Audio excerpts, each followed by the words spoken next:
అస్సలాముఅలైకుం friends, నమస్తే అండి. మనం ఈరోజు చేయబోతుంది ఎగ్ సమోసా అనమాట. దీనికోసం నేను ముందుగా 2 కప్పుల గోధుమ పిండి తీసుకున్నాను. మైదా ప్లేస్లో నేను గోధుమ పిండి యూస్ చేశాను అనమాట. చాలా హెల్తీగా చేద్దామని ఇలా ట్రై చేశాను.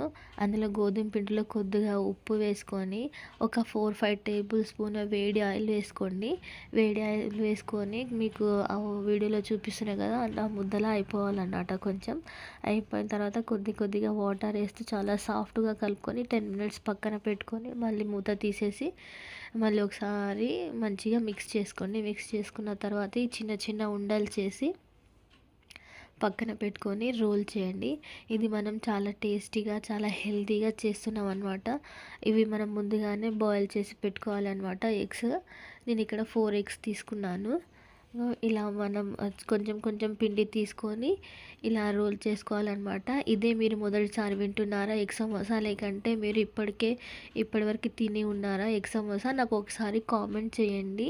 మీరు ఇప్పటివరకు తిని ఉంటే ఎక్కడ తిన్నారు, ఏ ప్లేస్లో తిన్నారు, మీరు ఒకసారి కామెంట్ చేయండి నాకు. ఇలా మనం రోల్ చేసుకున్న వాటిని ఒక 10 సెకండ్స్ అలా 2 సైడ్స్ అలా ప్యాన్ పెట్టేసుకొని కాల్ చేసుకోవాలి. ఎందుకంటే మనకి ఇలా మనం కోన్ షేప్లో చేస్తాం కదా సమోసా, అలా నార్మల్గా చేస్తే మనకి పిండి అనేది స్టిఫ్గా ఉన్నదన్నమాట. రోటీ ఇలా మనం ఒకసారి ప్యాన్ మీద ఇలా చేస్తే మనకి ఎలా కావాలంటే అలా షేప్లో వస్తాయి. అన్నీ చేసుకున్న తర్వాతకి అలా మిడిల్లో కట్ చేసుకోవాలి. తర్వాతకి మనము కార్నర్స్ని మనము స్టిక్ చేయడానికి నేను మళ్ళీ గోధుమ పిండి కొంచెం తీసుకొని అందులో వాటర్ వేసి ఉండలు లేకుండా మంచిగా మిక్స్ చేసుకోవాలన్నమాట.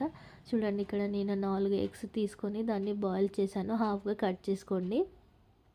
ఇలా హాఫ్గా కట్ చేసుకొని మనం కోన్ షేప్లో తయారు చేసి అందులో స్టఫ్ చేసి పెట్టేయాలన్నమాట. Like, share and subscribe to my channel friends. ఇప్పటివరకు నా ఛానల్లో చాలా బిర్యానీ అవి చాలా రెసిపీస్ ఉన్నాయన్నమాట.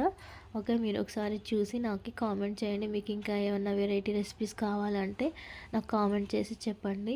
ఇలా మనం కార్నర్స్ని ఇలా పిండితోని క్లోజ్ చేసుకోవాలన్నమాట. క్లోజ్ చేసుకొని మనం ముందుగానే వేడి ఆయిల్ పెట్టుకోవాలన్నమాట. వేడి అయిన ఆయిల్లో ఇలా మనం చేసిన సమోసాలు ఉంటాయి కదా, వాటిని 2 సైడ్స్ గోల్డెన్ బ్రౌన్ కలర్ వచ్చేంత వరకు ఫ్రై చేసుకోవాలి. అంతే, వేడి egg samosa ready. Like, share and subscribe to my channel. Thank you friends, thank you for your watching.